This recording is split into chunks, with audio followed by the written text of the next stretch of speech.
सर्वप्रथम सर्वांना श्री स्वामी समर्थ. आपल्याला लॉ ऑफ अट्रॅक्शनच्या काही रेमेडीज करत असताना खूप सारे अनुभव आले असतील, परंतु काही लोकांना लॉ ऑफ अट्रॅक्शनवर विश्वासच नाही. तर तुमचा जर का विश्वास असेल तरच लॉ ऑफ अट्रॅक्शनच्या काही रेमेडीज तुम्ही करू शकता. कारण ह्या ज्या रेमेडीज आहेत ह्या 100% नाही तर 1000% आपल्या इच्छा पूर्ण करून देत असतात. मग ती इच्छा छोटी असू द्या किंवा मोठी असू द्या.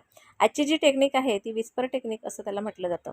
ही विस्पर टेक्निक इतकी छान असते की तुम्ही छोट्यातली छोटी किंवा मोठ्यातली मोठी इच्छा मॅनिफेस्ट करू शकता. इच्छा तुमची पूर्ण होऊ शकता. आता ही जी रेमेडी आहे ही कशी करायची ते सांगते का. रात्री झोपताना ज्या वेळेला सर्व काम आपल्या घरातलं आटपतं आणि आपण झोपायला जातो, मग तुम्ही स्त्री असू द्यात किंवा पुरुष असू द्यात, ज्या वेळेला तुम्ही झोपायला जाल त्यावेळेला झोपायच्या अगदी काही क्षणाआधी तुम्हाला 3 दीर्घ श्वास घ्यायचे आहेत. दीर्घ श्वास कसे घ्यायचे तुम्हाला माहिती आहे. नाकाने मोठा श्वास घ्यायचा, त्यानंतर तोंडाने तो सोडायचा. असे 3 वेळेला तुम्हाला दीर्घ श्वास घ्यायचे आहेत.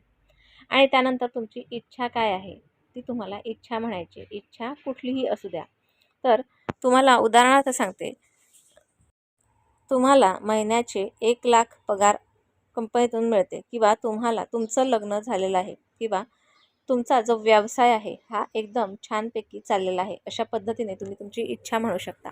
त्यानंतर ही जी इच्छा आहे ही मॅनिफेस्ट करा. म्हणजे कसं तर तुम्हाला एखाद्या कंपनीत जर का जॉब लागलेला आहे तर तुम्ही जॉबवर कसे जाणार आहात किंवा तुमचं जर लग्न झालेलं आहे तर ते लग्न कुणासोबत कसं झालेलं आहे, ह्या पद्धतीत तुम्ही जी तुमची इच्छा आहे ही मॅनिफेस्ट करायची. त्यानंतर थँक्यू युनिवर्स, म्हणजे युनिवर्सचे तुम्ही धन्यवाद माना. धन्यवाद मानत असताना तुम्ही बघा, तुम्ही धन्यवाद इतक्या मनापासून माना की जसं काही तुमचं जे काही स्वप्न आहे, जी काही इच्छा आहे तुमची अगदी त्या क्षणाला पूर्ण झालेली आहे. मग ती इच्छा कशीही असो. आणि हा जो उपाय आहे हा एकदाच करायचा आहे. ही इच्छा एकदाच म्हणायची आहे, एकदाच थँक्यू म्हणायचं आहे आणि त्यानंतर हा दुसऱ्या दिवशी पुन्हा ही रेमेडी नाही करायची. ज्या वेळेला तुम्ही इच्छा म्हणाल त्यावेळेला जसं की एखाद्या व्यक्तीशी आपण एकदम हळूवार बोलतो, अगदी गुपचूप हळूच बोलतो, अशा पद्धतीने ही हळूच इच्छा म्हणा. ज्या वेळेला तुम्ही हळूच अशी इच्छा म्हणतील त्यावेळेला ब्रह्मांड तुमची इच्छा पूर्ण करण्यासाठी जे काही मार्ग आहेत हे मार्ग खुले करणार आहे आणि नक्कीच तुमची इच्छा पूर्ण होणार आहे.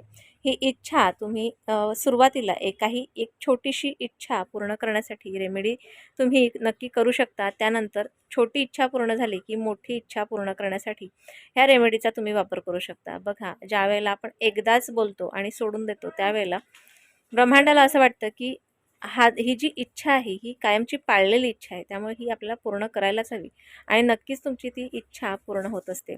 तर तुम्ही जेवढा विश्वास ब्रह्मांडावर ठेवाल तेवढ्या लवकर तुमची इच्छा पूर्ण होणार आहे. काही लोकांकडे विश्वासच नसतो, म्हणजे विश्वास ठेवायला तयार नसतात. फक्त काही रेमेडीज करत सोडून देतात, मग ती पूर्ण होत नाही. मग निगेटिव्ह कमेंट करतात. निगेटिव्ह कमेंट केल्याच्यानंतर बरेचसे लोक कमेंट वाचतात आणि ते सुद्धा निगेटिव्ह होत असतात. तर असं काही करू नका. तुमची इच्छा पूर्ण करण्यासाठी तुम्हाला विश्वास खूप महत्त्वाचा आहे. कधी पण श्रद्धा आणि विश्वास जर नसेल तर ती भक्ती असू द्या किंवा एखादी रेमेडी असू द्या, ती कधीच देवापर्यंत ब्रह्मांडापर्यंत पोचत नसते आणि त्याचं योग्य फळसुद्धा आपल्याला प्राप्त होत नसतं. त्यामुळे विश्वास ठेवणं किंवा श्रद्धा असणं खूप गरजेचं आहे. तर ही जी रेमेडी आहे ही तुमच्यासोबतच इतर कोणी करणार असतील तर त्यांनासुद्धा हा व्हिडिओ शेअर करू शकता. परंतु ज्या वेळेला तुम्ही एखादी रेमेडी करत असता त्यावेळेला ती रेमेडी तुम्ही करता हे लगेच शेअर करू नका. तर तुम्ही ही रेमेडी करू शकता म्हणून तुम्हाला हा व्हिडिओ मी शेअर केला आहे असं म्हणून हा व्हिडिओ तुम्ही शेअर करू शकता. त्यानंतर तुमची ज्या वेळेला इच्छा पूर्ण होईल त्यावेळेला तुम्ही म्हणू शकता की ह्या रेमेडीचा वापर करून मी माझी इच्छा पूर्ण करून घेतलेली आहे. अशा पद्धतीने तुम्ही इतरांना हा व्हिडिओ शेअर करू शकता. तर आजचा छोटासा व्हिडिओ तुम्हाला कसा वाटला मला नक्की कळवा आणि व्हिडिओ आवडल्यास लाईक, शेअर, सबस्क्राईब मात्र जरूर करा. पुन्हा भेटूया अशाच एका नवीन व्हिडिओसोबत, नवीन विषयासोबत. तोपर्यंत सर्वांना श्री स्वामी समर्थ.